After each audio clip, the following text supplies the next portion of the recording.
I think in the most literal sense, your vote really does matter at times. Like we've seen in North East Fife constituency just over the Tafe me, that Stephen Gethin's got in by 2 votes. Out of the 30-odd thousand cast, he got in by 2 votes. So in cases like that, your vote literally counts. Whether your vote matters, I think it matters massively to the individual as a voter. I didn't vote myself until the independence referendum, the first one, and that act of voting engaged me in politics. I finally felt that the discussion was happening in a way that engaged me. I finally was looking around at my surroundings, at the place I was living, at Angus, and thinking, here's finally a vote that I can cast that'll have a positive impact on this place. And I feel that kind of enfranchising, empowering act of voting is something that does matter and continues to matter. I think every vote matters, but the reality is some votes do matter more than others. If you look at certain constituencies, they have huge majorities, which may make people feel that their vote doesn't count as much as those swing seats. But I think it is still important to use the tool of protest votes in these seats. So even when there's a big majority, you can still buck the trend by having a swing.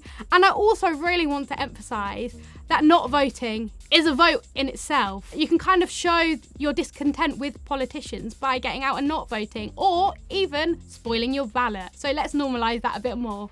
I think having a vote is something that you should exercise regardless, and instead of spoiling your ballot, for example, I think it's much easier to find much smaller candidates who you don't know that vote could potentially keep their party as someone that's in play, or at least stay aligned to your personal beliefs of what you think change looks like. And I think that is in itself is valuable. We don't have to confine ourselves to the parties we know or the policies that we read about or that are popularized. We really need to think about where we're voting as people and what kind of social change we want to see.